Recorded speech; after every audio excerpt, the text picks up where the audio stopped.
What happened today with this travesty? Yeah. Well, first off, it is a travesty. It shouldn't have happened. There was obviously there's not a lot of information that's been given out right now. The NTSB is still conducting their search and their investigation. That can take anywhere between 1 month to about a year before they release any information on what actually happened today. Mm. But a for people who know their planes, it was uh, um, what was it? A CJ3 and a Blackhawk, a CRJ 700 and a Blackhawk that had a collision today. Blackhawk Midair, is the helicopter. yes, Army, and Before we get into that, I'll actually pull up the video that I have. Let me just share that really quick with you, and then I can tee you up that way. So this is from ABC. In the distance, right there, we'll go in a little tighter on it. You can see to the left there's a plane that looks like coming in. There's a brighter light, and right there, Boom. You'll see that. So that's the best video that we have so far. Yeah. Just little thing, and then you see the massive explosion. Continue. Sorry. Yeah. So as you can see, the CJ. Why do I keep blanking on the name? The airplane was just on its final approach, which, for a pilot's perspective, that's the highest workload. Is right there. That's when the two pilots are. The most is going on in the cockpit. And the helicopter is on the left side of the aircraft, or the right side of the aircraft. They collided with the aircraft on approach.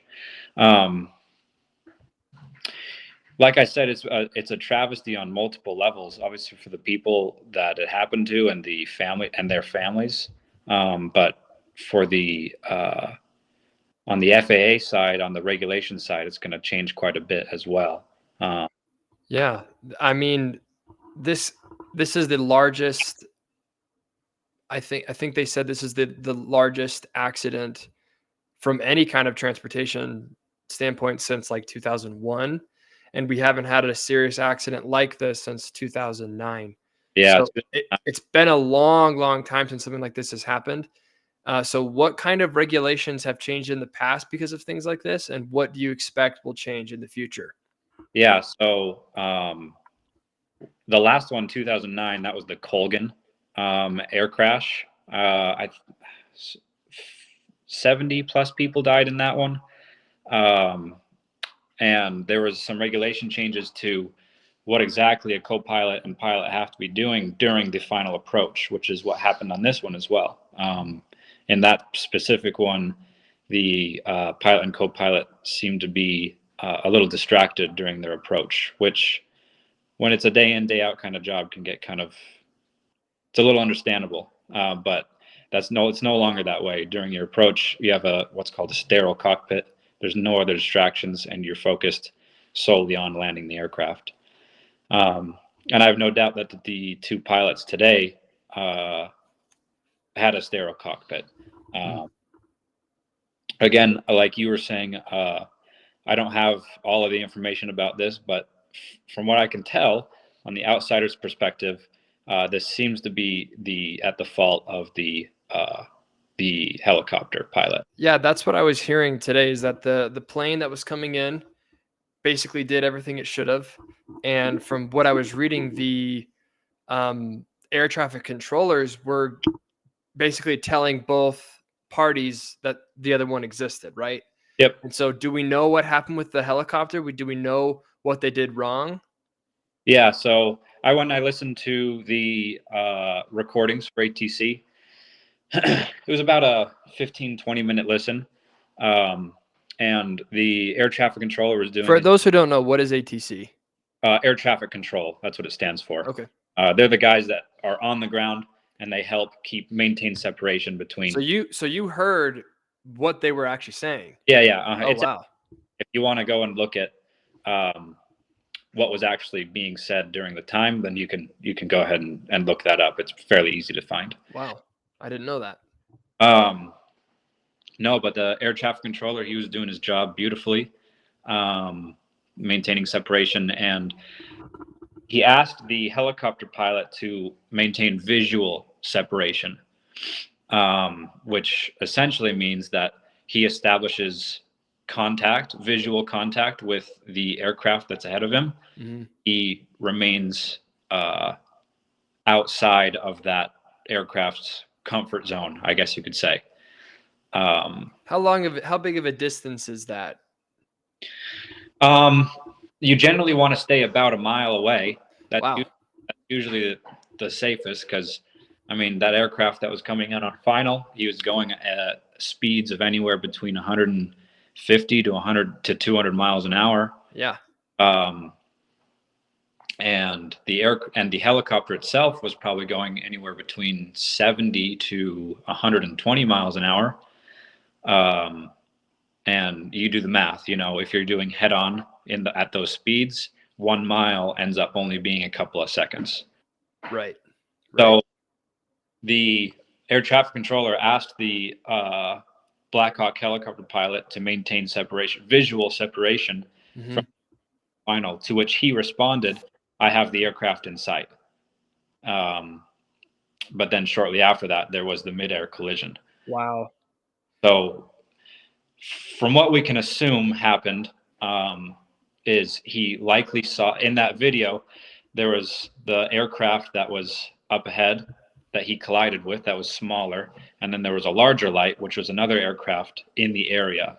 So either he likely saw another aircraft that was coming in on approach, and he assumed that that was the one that he was maintaining visual separation with.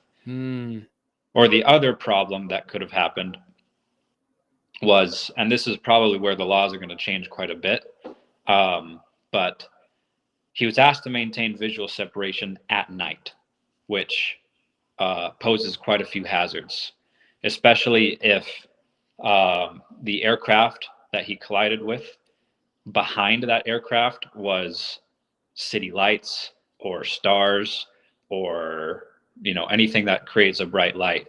So that aircraft that was on approach could have gotten lost in the city lights that were behind him.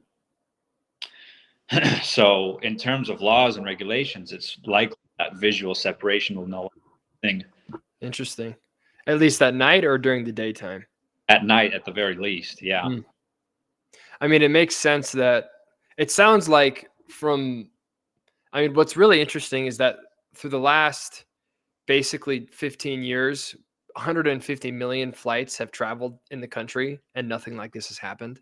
Yeah. And so it only needs to happen one time for it to be a massive catastrophe though. So those rules have been working for a long time. The visual separation obviously worked in most of those cases. But do you think that a law like that, saying that you can no longer do visual separation or whatever, what'd you call it? Yeah, maintain visual separation. Visual separation. Do you think that a law changing that would actually be helpful, or and if so, what would it actually change to be?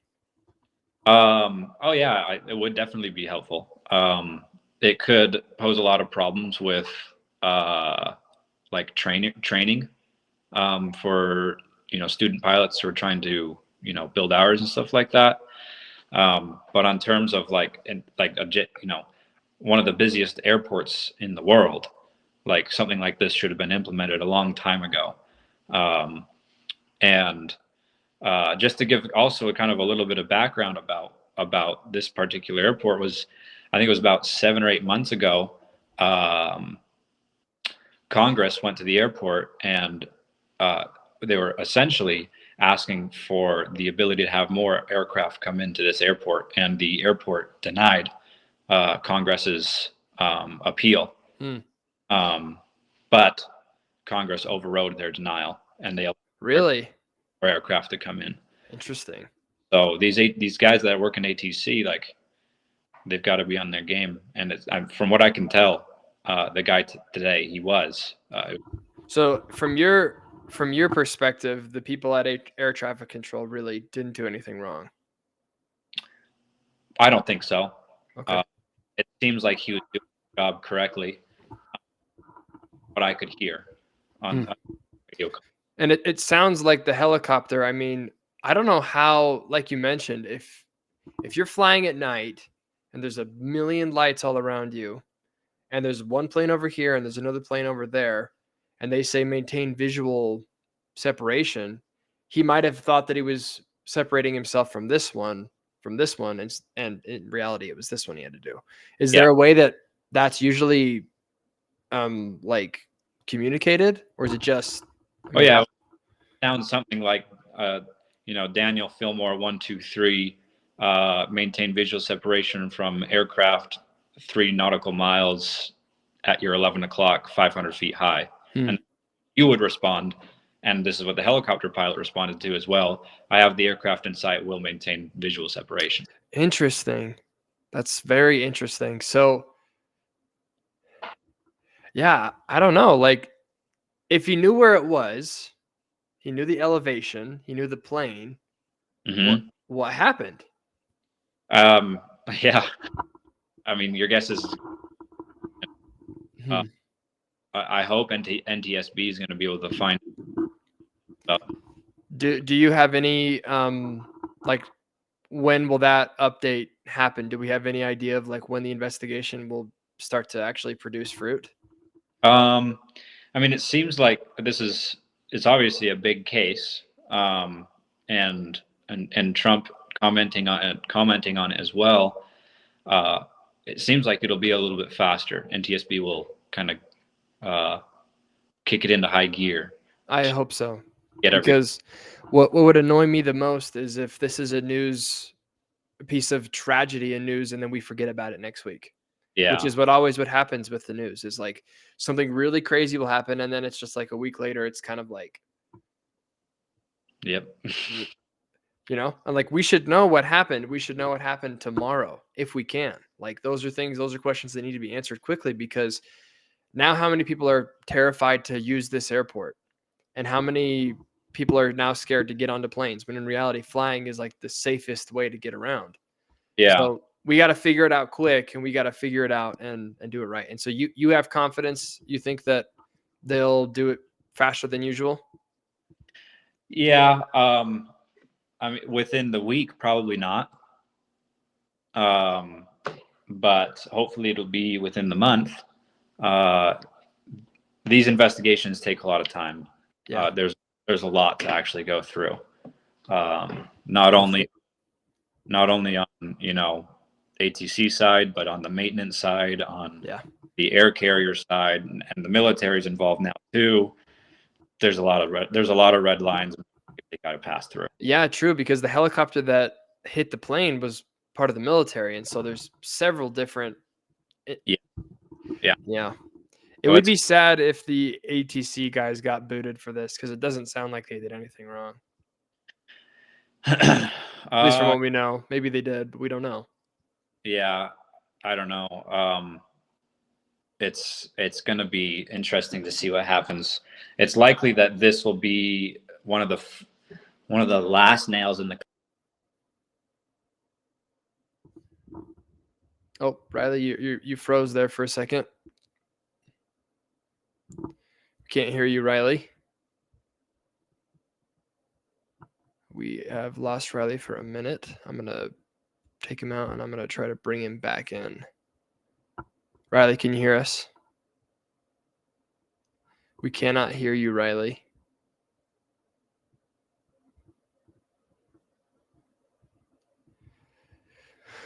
Well, while Riley's working that out, I will just talk for a minute.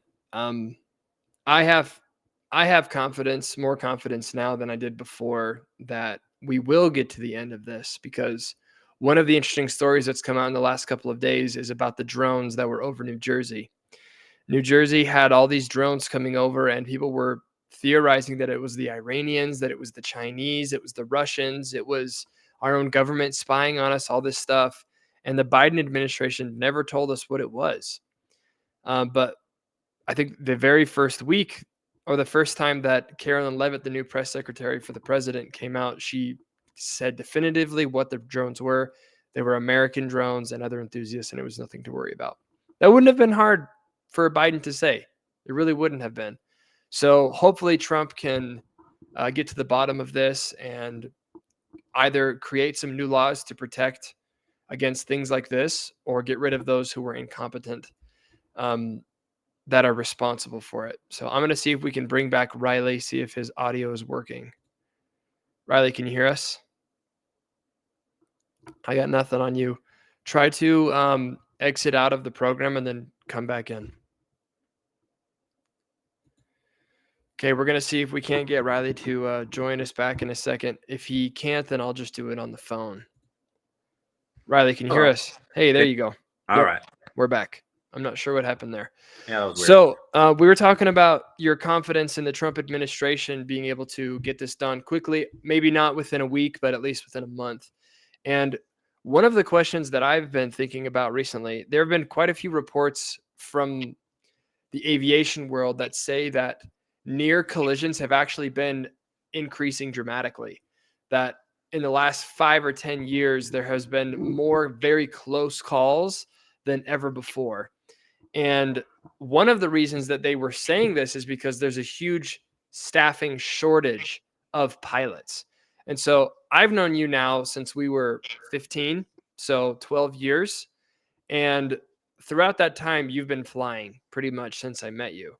And you building up hours and hours and hours and doing all these hoops to jump through all the schooling, I can see why there is a shortage. The amount of things that you have to do as a pilot are very, very, very, very insane. So do you think that that's fair for the government to ask of you so much in order to become a pilot? Or do you feel like it could be easier for you? Yeah, that's a good question. If I were to go and move to, the UK or somewhere out in Europe, their pilots, they're flying, the big guys, they're flying for big airlines when their pilots only have 500 hours or less. Really? Yeah, and there's a 1,500 hour rule here in the United States, which so it's 3 times as more hours here. Yeah, and even at 100 hours, there's some countries that will hire you, which is insane. Really? Insanely low.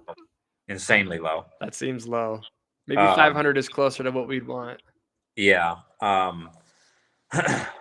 mean, I think there's a lot of good ways that we could lower that 1,500 hour rule down to maybe 1,000 hours, which I feel is a little more appropriate. But yeah, the pilot shortage has definitely been, I believe, affected the caliber of pilots that are in the airfield today. And I'm not trying to scare anyone here, but because the airlines were so desperate for pilots, as it appears to me, it seems that they have lowered their standard of hiring just so that they could fill one of those seats. For the co-pilot. And that's been one of the interesting things. United Airlines came out, I think it was 2 years ago, and said they wanted at least 50% of their pilots to be either women or people of color. So they're basically excluding people like you, people like me, white men. Right. And I think that that's kind of just become part of the country that we live in, that it's like, you're a white guy, screw you. Yeah. That's kind of like the ethos about the whole thing. And so do you think that has played any part in it, is trying to maybe lower standards so they can diversify their workforce? Do you think that has played a significant role in making air travel less safe? I mean, it probably has. I would say more than that, more than having the diversity quotas, which do not, like you're saying, increase safety. Yeah. And for those that might be a little confused about why that is well, I think it's something like 93% of the pilot workforce are straight white males. The evil men, Yeah, the evil people. Don't you know, Riley? We're evil. So you just have to do simple arithmetic. Yeah. If you're a company, would you rather pick from a pool of 93% people, and 50% of them are good? Or would you rather pick a pool from 7% and 50% of them are good? Right. So the standard has lowered, and whether diversity has been a contributor of that, I'm not exactly sure, but the airlines have lowered their standard for pilots to be filling the right seat. So how do we solve that, Riley? If you had the power, if you could talk to Trump today, I don't know if he's listening. Trump, if you're listening, hear this man out. What would you say needs to be done to make it easier for people who are qualified to become pilots? Well, it shouldn't be easy. Sure. Being a pilot shouldn't be easy. The amount of lives that you have in your hand on a daily basis it's absolutely mind-blowing. Tenfold the amount of lives that doctors have in their hands, or lawyers. In any given day, a single pilot for United Airlines has anywhere from 150 to 700 people's lives in their hands. Right. That's a huge responsibility. It is. So the standard should not be lowered at all. The problem with the pilot shortage, one of the problems with it, is it's very expensive to be a pilot these days. A price tag of anywhere between $80,000 to $200,000, depending on where you're going. Yeah. And most people don't have that kind of cash. Right. Right. Even over the course of 4 to 6 years, they don't have it. And that's a huge deterrent for. And that could be part of the reason why so much of the workforce is still white, is that it's just very expensive to get into, right? Yeah. And so I'm sure there's plenty of ways that we could lower those costs and make it more available for people to actually become trained. And because, like, knowing you, like, you knew the people who were pilots and you still had to pay tons of money to get through all the things. Paid for your own gas, paid for like everything. And like, if you don't know the people who are already in there, it seems like a very daunting task. Yeah, it is. And most people will end up quitting by hour 50. Yeah. Because just to give the viewers at home a little bit of an idea of how expensive it is, and if you go to any aviation school today, you'll be running at about $150 to $200 per hour. Wow. For a flight hour. Goodness. So you do that 50 times and you go, I really don't like this. Yeah, no thanks. And that is a huge concern, especially, yeah. But I feel that the amount of checks and balances that pilots have to get to the point where they are flying a airliner, to where they are flying a Black Hawk, I feel that those checks and balances are